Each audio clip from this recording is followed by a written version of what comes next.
पिछले 2 लेक्चर में हम लोग प्रश्न 1 से लेकर 50 तक डिस्कस कर चुके हैं। आज के इस वीडियो में हम लोग प्रश्न 51 से लेकर 75 तक डिस्कस करेंगे। डिस्कस करने से पहले मैं आपको बता दूं कि जो इस वीडियो पर पहली बार आए हैं उनको मैं बता देना चाहता हूं कि इस चैनल पर SSC-GD के लिए एक सीरीज़ शुरू की गई है, जिसमें हम लोग RWA के जो प्रीवियस ईयर क्वेश्चन का बुक है, ख़ास करके SSC-GD के लिए, उसको डिकोड कर रहे हैं। डिकोड से मेरा मतलब ये है कि उसमें प्रत्येक प्रश्न का हम व्याख्या करते हैं, जिससे आपको समझने में आसानी हो। तो आज का ये लेक्चर इस सीरीज़ का तीसरा लेक्चर है। चूँकि ये जो बुक है बहुत ही इम्पोर्टेंट है, पिछले वर्षों के जो प्रीवियस ईयर क्वेश्चन हैं वो इसमें दिए गए हैं, तो आप इस बुक को परचेज कर सकते हैं। हालांकि मैंने लिंक डिस्क्रिप्शन में दे रखा है, वहाँ से जाकर आप इस एक मिनिमम पे आउट करके इस बुक को डाउनलोड भी कर सकते हैं। तो खैर, ज़्यादा बात न करते हुए आज के पहले प्रश्न की तरफ चलते हैं। प्रश्न संख्या 51 है, निम्नलिखित में से किसे नाट्य शास्त्र का रचयिता माना जाता है? तो इसका उत्तर है ऑप्शन डी, भरत मुनि। भरत मुनि ने एक पुस्तक लिखी है जिसका नाम है नाट्यशास्त्र। नाट्यशास्त्र जो है भारत का एक प्राचीन ग्रंथ है। इस नाट्यशास्त्र में भारतीय शास्त्रीय नृत्य का जिक्र जो है भरत मुनि ने अपने पुस्तक में किया है। ठीक है, अगला प्रश्न देखते हैं। निम्नलिखित में से कौन सा प्राचीन ग्रंथ जिसका श्रेय ऋषि व्यास को जाता है प्राचीन भारत का एक प्रमुख महाकाव्य है और इसमें 18 पर्वों या पुस्तकों में 10,000 छंद हैं? तो उस प्राचीन ग्रंथ का नाम बताना है जिसको ऋषि व्यास ने लिखा है। तो उत्तर है ऑप्शन डी, महाभारत। महाभारत में कुल 18 पर्व हैं। 18 पर्व का मतलब 18 चैप्टर मान लीजिए, 18 पुस्तक मान लीजिए, और इसमें लगभग 10,000 श्लोक या छंद हैं। यह पूरे विश्व का सबसे बड़ा महाकाव्य है जिसे हम महाभारत कहते हैं। ठीक है, अगला प्रश्न देखते हैं। 1 मिनट। अगला प्रश्न है, ऋग्वेद के मंत्रों के समूह क्या कहलाते हैं? उत्तर है ऑप्शन ए, सूक्त। ऋग्वेद के मंत्रों के समूह को हम सूक्त कहते हैं। ऋग्वेद में टोटल 1028 सूक्त हैं और सबसे अधिक 250 सूक्त जो है वो ऋग्वैदिक देवता इंद्र के लिए समर्पित है। अगला है, निम्नलिखित में से कौन सा वेद मुख्य रूप से बुरी आत्माओं और बीमारियों को दूर करने के लिए जादुई मंत्रों एवं आकर्षण का संग्रह है? तो इन सब चीज़ों का जो जिक्र है, आत्मा का जिक्र हो गया, बीमारी औषधि का जिक्र हो गया, तंत्र मंत्र जादू टोना का जिक्र हो गया, इन सभी का जिक्र जो है सिर्फ एक वेद में मिलता है जिसका नाम है अथर्ववेद। अथर्व ऋषि द्वारा रचित यह वेद सबसे नवीनतम वेद है चारों वेदों में से। वेदों से संबंधित कुछ अन्य फैक्ट भी दिए गए हैं, उसे हम देख लेते हैं। जैसे कि ऋग्वेद एक ऐसा वेद है जो ऋचाओं से बद्ध है। इसके अलावा यजुर्वेद में यज्ञों के नियमों विधानों का संकलन मिलता है, इसीलिए इस वेद को कर्मकांडीय वेद कहते हैं, क्योंकि इस वेद में ऐसे नियमों का और विधानों का संकलन है जो यज्ञ के समय किए जाते हैं, इसीलिए इसे कर्मकांडीय वेद भी कहा जाता है। सामवेद में यज्ञों के अवसर पर गाए जा सकने वाले मंत्रों का संग्रह है, इसीलिए इस वेद को भारतीय संगीत का जनक भी कहा जाता है। सामवेद में ही हमें सारेगामा पादानिसा शब्द जो है देखने को मिलता है। इसके अलावा अथर्ववेद की बात करें तो इसमें ब्रह्म ज्ञान, धर्म, समाज निष्ठा, औषधि उपयोग, रोग निवारण, जादू और टोना, तंत्र मंत्र इत्यादि अनेक महत्वपूर्ण विषयों का वर्णन है। प्रश्न संख्या 55 देखते हैं। प्रसिद्ध कृति अर्थशास्त्र का श्रेय निम्नलिखित में से किस प्राचीन भारतीय विद्वान और रणनीतिकार को जाता है? इसके ऑप्शन को देखने की कोशिश करते हैं। अगले पेज पे यहाँ पर है। ठीक है, तो देखेंगे कि जो अर्थशास्त्र के लेखक हैं उनका नाम चाणक्य है। चाणक्य चंद्रगुप्त मौर्य के प्रधानमंत्री थे। इनके अन्य नाम भी हैं, इनको विष्णुगुप्त भी कहा जाता है। और इन्हीं के द्वारा लिखी जो पुस्तक अर्थशास्त्र है जो राजनीति से संबंधित है। यहाँ बॉक्स में कुछ पुस्तक हैं और उनके रचनाकार हैं, जैसे कि रामायण की रचना महर्षि वाल्मीकि ने की है। ध्यान रखना, रामायण संस्कृत भाषा में लिखा गया है। अष्टाध्यायी के लेखक पाणिनि हैं और अष्टाध्यायी संस्कृत व्याकरण की प्रथम पुस्तक मानी जाती है। मालविकाग्निमित्रम, जिसमें महारानी मालविका और राजा अग्निमित्र के प्रेम प्रसंगों का वर्णन है, इसकी रचना कालिदास के द्वारा की गई है। ठीक है, अगला प्रश्न है, एक प्रसिद्ध नाटक जिसका नाम है, एक मिनट, जिसका नाम है अभिज्ञान शकुंतलम, निम्नलिखित में से किस शख्सियत द्वारा लिखा गया है? तो उत्तर है ऑप्शन डी, कालिदास। अभिज्ञान शकुंतलम की रचयिता कालिदास है। इसमें शकुंतला की कहानी का वर्णन है और यहाँ पर कुछ रचना है, कुछ पुस्तक हैं और उसके लेखक दिए गए हैं, जैसे कि मुद्रा राक्षस और देवी चंद्रगुप्तम के लेखक विशाख दत्त हैं। इसके अलावा ये जो 5 पुस्तक है, इन सभी पुस्तकों के लेखक कालिदास हैं। सबसे पहले हमने देख लिया कि अभिज्ञान शकुंतलम के लेखक कालिदास हैं। ऋतु संहार, इसके लेखक कालिदास हैं। कुमार संभवम के लेखक कालिदास हैं। मेघदूत, रघुवंश और विक्रमोर्वशीयम के लेखक जो है कालिदास हैं। तो जो सभी पुस्तकें लिखी गई हैं एक कालिदास के द्वारा लिखी गई हैं। आपको इन पुस्तकों का नाम याद होना चाहिए। इसके अलावा नोट दिया गया है, जैसे कि नोट में लिखा है कि अश्वघोष बुद्ध चरित्र के लेखक हैं। यहाँ पर बुद्ध की जीवनी का वर्णन है। कल्हड़ ने राजतरंगिणी नामक पुस्तक लिखी है। इस राजतरंगिणी में कश्मीर के इतिहास का वर्णन है। अगला प्रश्न देखते हैं, कौटिल्य ने निम्नलिखित में से कौन सी पुस्तक लिखी है? ये हम देख चुके हैं। कौटिल्य ने अर्थशास्त्र नामक पुस्तक लिखी है जो राजनीति से संबंधित है। अर्थशास्त्र की रचना चंद्रगुप्त मौर्य के प्रधानमंत्री कौटिल्य ने की। इनको चाणक्य भी कहते हैं। इसमें चंद्रगुप्त मौर्य के शासन व्यवस्था पर पर्याप्त प्रकाश डाला गया है। वराहमिहिर, वराहमिहिर जो है ये गुप्तों के राजदरबार में रहते थे, गुप्त सम्राटों के। तो वराहमिहिर की रचना है पंच सिद्धांतिका। यह कितने खगोलीय सिद्धांतों से संबंधित है? तो उत्तर है 5। पंच सिद्धांतिका, पंच मतलब 5 और सिद्धांतिका मतलब सिद्धांत।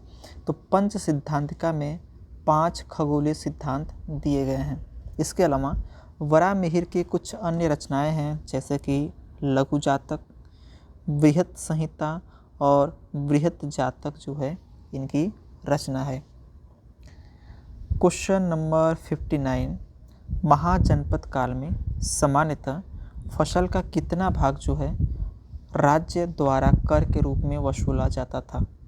तो महाजनपद काल की हम बात करें तो उसमें जो आय थी, आय का 1/6वां भाग जो है कर के रूप में वसूला जाता था। महाजनपदों की बात करें तो इसकी कुल संख्या 16 है और इसका जो उल्लेख मिलता है वो बौद्ध ग्रंथ अंगुत्तर निकाय और महावस्तु में, वहीं जैन ग्रंथ भगवती सूत्र में देखने को मिलता है। ठीक है, प्रश्न संख्या 60 है, बौद्ध ग्रंथ के अनुसार 6ठी से 4ठी शताब्दी ईसा पूर्व के दौरान कितने कुलीन गणराज्यों या साम्राज्यों, जिन्हें महाजनपद कहा जाता था, ने प्राचीन भारत पर शासन किया? कुल मिलाकर इस प्रश्न का कहना ये है कि महाजनपदों की संख्या कितनी है? तो उत्तर है 16। ठीक है, यहाँ पर कुछ नहीं, टोटल 16 महाजनपद दिए गए हैं। हालांकि महाजनपद के साथ साथ आपको महाजनपद की राजधानियाँ भी याद होनी चाहिए। तो आप इस 16 महाजनपद को पढ़ सकते हैं, जिसमें काशी है, कौशल है, कंबोज है, कुरु है, मल्ल है। हम बढ़ते हैं अगले प्रश्न की तरफ। प्रश्न संख्या 61 है कि सिकंदर ने किस वर्ष भारत पर आक्रमण किया? तो उत्तर है 326 ईसा पूर्व में सिकंदर ने भारत पर आक्रमण किया था। ठीक है, अगर हम सिकंदर की बात करें तो 1 मिनट। सिकंदर एक यूनानी शासक था और इसने 326 ईसा पूर्व यानी 326 बीसी में भारत पर आक्रमण किया था। और इसका जो आक्रमण था वो पंजाब के राजा पोरस के विरुद्ध था। और पोरस और सिकंदर के बीच एक युद्ध होता है 1326 ईसा पूर्व में, जिसको हम वितस्ता का युद्ध, हाइडेस्पीच का युद्ध के नाम से जानते हैं। और ये जो युद्ध है ये झेलम नदी के किनारे लड़ा गया था। सिकंदर के पिता का नाम फिलिप द्वितीय था। सिकंदर के गुरु अरस्तु थे और अरस्तु के गुरु जो हैं वो सुकरात हैं। सिकंदर के भारत पर आक्रमण के समय मगध साम्राज्य उत्तर भारत पर नंद वंश का शासक था। हालांकि सिकंदर का जो सामना है नंद वंश से न होकर पंजाब के राजा पोरस से हुआ था। सिकंदर की मृत्यु 303 बीसी में बेबीलोन नामक स्थान पर हुई थी। अगला प्रश्न है, हर्यक वंश के उस शासक का नाम बताइए जो अजातशत्रु का पुत्र था और जिसने पाटलिपुत्र की नींव रखी थी। तो इसका नाम है उदयन। उदयन ने पाटलिपुत्र नगर को बसाया और बाद में अपनी राजधानी भी पाटलिपुत्र में स्थानांतरित कर दी। हर्यक वंश के संस्थापक बिंबिसार था और बिंबिसार का पुत्र अजातशत्रु था। अजातशत्रु का पुत्र जो है उदयन था। उदयन ने गंगा और सोन नदियों के संगम पर पाटलिपुत्र, जिसको उस समय कुसुमपुरा भी कहा जाता था, नामक नगर की स्थापना की और अपनी राजधानी भी इसी पाटलिपुत्र में स्थानांतरित की। और वर्तमान समय में बात करें तो पाटलिपुत्र का नाम पटना है, जो बिहार राज्य की राजधानी है। राजगृह कई वर्षों तक मगध की राजधानी रहा। राजगृह को एक नाम और जानते हैं जिसको हम गिरिब्रज कहते हैं। बाद में इस राजधानी को कहाँ स्थानांतरित कर दिया गया? तो उत्तर है ऑप्शन बी, पाटलिपुत्र। और किसने किया था? तो अजातशत्रु के पुत्र उदयन ने किया था। मगध प्राचीन भारत के 16 महाजनपदों में से एक था। इसकी मूल स्थिति मूलतः दक्षिण बिहार के क्षेत्र में थी। प्रारंभ में इसकी राजधानी गिरिब्रज या राजगृह थी, तत्पश्चात पाटलिपुत्र बनी। अगला प्रश्न देखते हैं, निम्नलिखित में से कौन वज्जी महाजनपद की राजधानी थी? तो उत्तर है ऑप्शन बी, वैशाली। वैशाली जो है वज्जी महाजनपद, जो कि 16 महाजनपदों में से एक था, की राजधानी वैशाली थी। यहाँ नीचे बॉक्स में कुछ महाजनपद दिए गए हैं और उनकी राजधानियाँ दी गई हैं। हालांकि आपको 16 महाजनपदों के नाम और उनकी राजधानियाँ याद होनी चाहिए, जैसे कि सूरसेन की राजधानी मथुरा है। वहीं वत्स की बात करें तो राजधानी कौशाम्बी, कुरुक्षेत्र की इंद्रप्रस्थ, कौशल की श्रावस्ती, मगध का गिरिब्रज और मत्स्य महाजनपद की राजधानी विराट नगर थी। ठीक है, अगला प्रश्न है, निम्नलिखित में से कौन सा 16 महाजनपदों में एक नहीं था? तो उत्तर है कामरूप। इसके अलावा कुरु हो गया, कौशल हो गया, अंग हो गया, ये सभी महाजनपदों के नाम हैं। महाजनपदों की संख्या की बात करें तो इनकी संख्या 16 थी और इसका जो उल्लेख है वो बौद्ध ग्रंथ अंगुत्तर निकाय में और जैन ग्रंथ भगवती सूत्र में देखने को मिलता है। यहाँ पर सभी 16 महाजनपद के नाम हैं, उसे आप पढ़ सकते हैं। वर्धमान महावीर जैन धर्म के अंतिम ...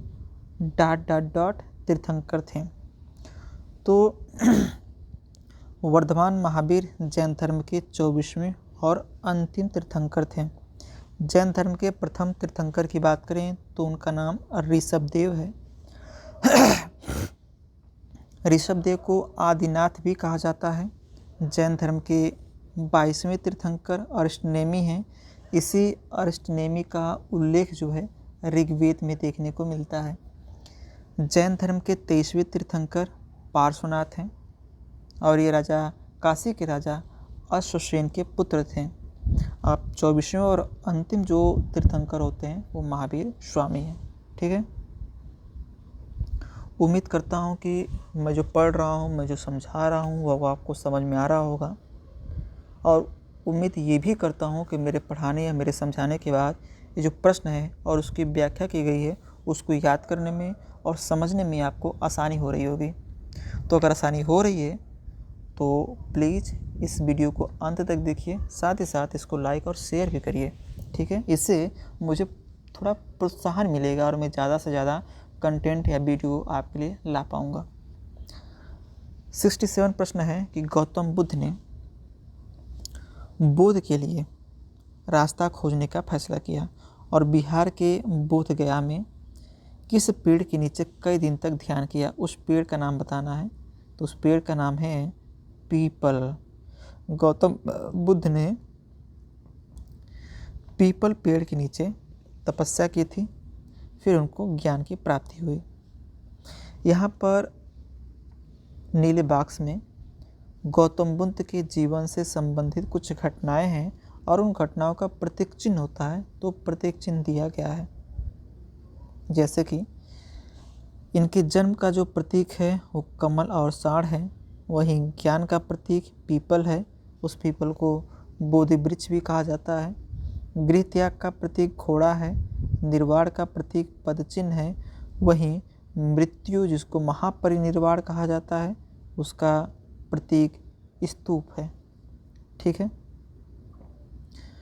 कुछ एक्स्ट्रा फैक्ट है जैसे कि गौतम बुद्ध ने ज्ञान प्राप्ति के लिए बिहार नामक स्थान पर निरंजना नदी के तट पर पीपल या बोधि वृक्ष के नीचे समाधि लगाई थी या तपस्या की थी।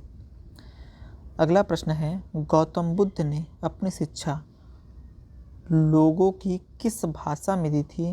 तो उत्तर है ऑप्शन ए पाली भाषा। जिस समय गौतम बुद्ध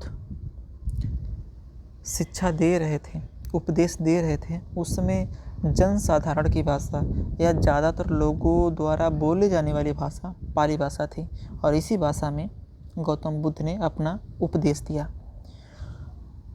यहाँ पर लिखा है कि गौतम बुद्ध ने आम जनता की भाषा पाली में अपने उपदेश दिए। गौतम बुद्ध ने सर्वाधिक उपदेश कौशल राज्य की राजधानी श्रावस्ती में दिया। और आपको कमेंट करके बताना है कि गौतम बुद्ध ने अपना प्रथम उपदेश कहाँ दिया था। ठीक है। अगला प्रश्न है, 1 मिनट। निम्नलिखित में से किस बौद्ध ग्रंथ में बौद्ध भिक्षुओं और मठवासिनियों के लिए नियमों का उल्लेख किया गया है। हालांकि इसका जो उत्तर है धम्मपद और विनय पिटक, इन दोनों में थोड़ा सा मतभेद मुझे लग रहा है उत्तर को लेकर। हालांकि जहाँ तक मैं जानता हूँ कि विनय पिटक में वो नियम दिए गए हैं भिक्षुओं और भिक्षुड़ियों के लिए, लेकिन यहाँ पर उत्तर में धम्मपद दिया गया है। तो थोड़ा सा आप इसको रिसर्च कर लीजिएगा, गूगल कर लीजिएगा कि इसका सही उत्तर क्या है। मैं थोड़ा सा इसमें कन्फ्यूजन में हूँ। ठीक है, हालांकि कन्फ्यूजन में नहीं हूँ, इस बुक ने मुझे कन्फ्यूजन में डाल दिया है। जैन धर्म के नियमों का पालन करना निम्नलिखित में से किसके लिए अधिक कठिन था। तो उत्तर है ऑप्शन सी किसानों के लिए। क्यों कठिन था? क्योंकि जैन धर्म ऐसा मानते हैं, पहली बात तो जैन धर्म अहिंसा के पुजारी हैं, हिंसा तो बिल्कुल नहीं कर सकते, और जैन धर्म के लोग पेड़ पौधों को भी जीवित मानते हैं और उनकी भी हत्या नहीं करना चाहते हैं। लेकिन किसानों के साथ समस्या ये थी कि किसान फसल उगाते हैं और फसल के जो पेड़ पौधे होते हैं उनको जैन धर्म में जीवित माना जाता है और उनको काटना या मारना अपराध है। इसके लिए जो किसान है अगर फसल को काटेगा नहीं तो फसल का उत्पादन कैसे होगा, तो इसीलिए कहा जाता है कि जैन धर्म का पालन करना सबसे अधिक किसके लिए है, कि किसानों के लिए कठिन है। यहाँ पर कुछ फैक्ट हैं, जैसे कि जैन धर्म के पंच महाव्रत या अणुव्रत, जिसमें अहिंसा है, सत्य है, अपरिग्रह। अहिंसा मतलब हिंसा न करना, सत्य मतलब सदा सत्य बोलना, अपरिग्रह मतलब होता है कि धन का संचय न करना, अस्तेय, अस्तेय का मतलब होता है कि चोरी न करना, और ब्रह्मचर्य तो सबको पता है। इसके अलावा जैन धर्म में त्रिरत्न है, जिनको सम्यक ज्ञान, सम्यक दर्शन और सम्यक आचरण कहा जाता है। ठीक है, प्रश्न संख्या 71 देखते हैं। इसके अलावा यहाँ पर दिया गया है कि जैन धर्म में 10 लक्षण और 7 शील व्रतों का भी उल्लेख है। जैन निम्नलिखित में से जैन धर्म के अंतिम तीर्थंकर कौन है? तो उत्तर है महावीर स्वामी, जैन धर्म के 24वें और अंतिम तीर्थंकर हैं। 23वें पार्श्वनाथ हैं, 22वें अरिष्टनेमी हैं, 21वें तीर्थंकर नेमिनाथ हैं, और जो द्वितीय तीर्थंकर थे अजितनाथ थे, और प्रथम तीर्थंकर ऋषभदेव थे, जिनको आदिनाथ भी कहा जाता है। ठीक है, बुद्ध जो थे साक्यगढ़ नामक एक छोटे से गढ़ से संबंधित थे, और एक डाट थे, तो ये थे क्षत्रिय। बुद्ध जो है साक्यगढ़ से संबंधित एवं एक क्षत्रिय थे। इनके पिता का नाम शुद्धोधन था, जो कपिलवस्तु के शाक्यों के गढ़ राजा थे।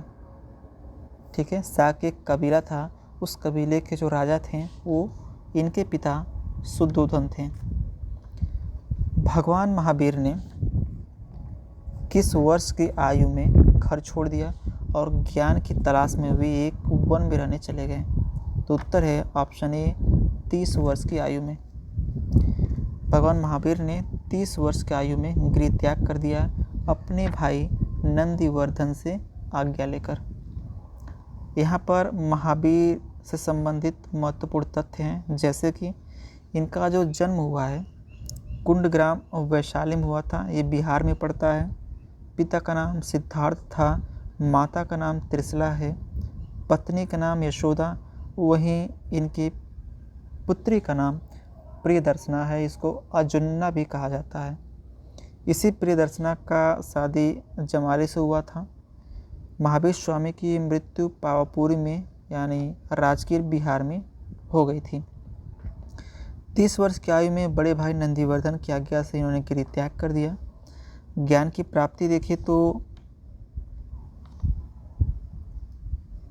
30 वर्ष की अवस्था में गृह त्याग के पश्चात इन्होंने 12 वर्ष की कठोर तपस्या की।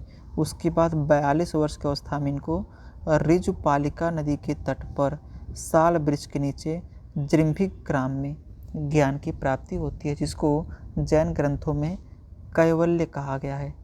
ठीक है, बोध गया एक महत्वपूर्ण बौद्ध तीर्थस्थल क्यों है? क्योंकि बोध गया में ही भगवान गौतम बुद्ध को ज्ञान की प्राप्ति हुई थी। तो ऑप्शन बी जो है इसका सही उत्तर है। अगर मैं गौतम बुद्ध की बात करूं तो बोध गया में गौतम बुद्ध को ज्ञान की प्राप्ति हुई थी।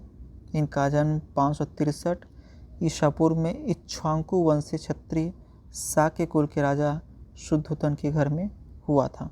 इनकी माता का नाम महामाया था, जिनका निधन इनके जन्म के 7वें दिन हो गया था। फिर उसका बाद इनका जो लालन पालन है इनकी मौसी प्रजापति गौतमी ने किया, क्योंकि इनके पिता शुद्धोधन ने फिर इनकी माता की मृत्यु के बाद इनकी मौसी से विवाह कर लिया था। बढ़ते हैं आज के अंतिम प्रश्न की तरफ। प्रश्न संख्या 75 है, निम्नलिखित में से किसने वज्जी पर प्रस्तावित हमले के बारे में सलाह लेने के लिए बुद्ध से मुलाकात की थी? उत्तर है वर्षकार। वर्षकार जो है ये हर्यक वंश के प्रमुख शासक अजातशत्रु का सेनापति था और जब इसको आक्रमण करना था आसपास के महाजनपदों पर, तब इसी वश्यकार ने राजगृह के समीप गृहकूट नामक पर्वत पर गौतम बुद्ध से मुलाकात की थी। तो ये था आज का अंतिम प्रश्न। आप लोग बताइए कमेंट करके कैसा लगा मेरा पढ़ाना, क्या आपको मेरी बातें समझ में आ रही है, प्रश्नों को समझाना मेरा आपको समझ में आ रहा है कि नहीं आ रहा है। मेरे समझाने के बाद क्या आप इन प्रश्नों को याद करना, इन तथ्यों को याद करना कि आपके लिए आसान हो रहा है या नहीं हो रहा है, ये सारी बातें आप कमेंट बॉक्स में बताएंगे। साथ ही साथ ये भी बताएंगे कि मुझे क्या इम्प्रूवमेंट करनी है जिससे आपको अच्छा लाभ हो, आपको पढ़ने में अच्छा लगे। ठीक है, जैसे मेरी आवाज़, मेरे समझाने का तरीका, जिसमें भी आप इम्प्रूवमेंट चाहते हैं आप कमेंट बॉक्स में बता सकते हैं। कमेंट बॉक्स का द्वार आपके लिए खुला है। साथ ही साथ मैं चाहता हूँ कि अगर आप वीडियो में इंटरेस्ट ले रहे हैं, वीडियो आपके काम लायक है, तो प्लीज़ अपने दोस्तों के साथ शेयर करिए। साथ ही साथ इस वीडियो को लाइक भी करिए ताकि इस वीडियो का रीच जो है अधिक से अधिक लोगों तक पहुंच पाए। और इस बुक का PDF आप डिस्क्रिप्शन में लिंक है, वहां पर जाकर एक मिनिमम पे आउट 10 रुपये का पे आउट देकर इस ई-बुक को डाउनलोड कर सकते हैं। तो आज के लिए बस इतना ही। जल्दी मुलाकात होगी लेक्चर नंबर 4 में। तब तक के लिए नमस्कार।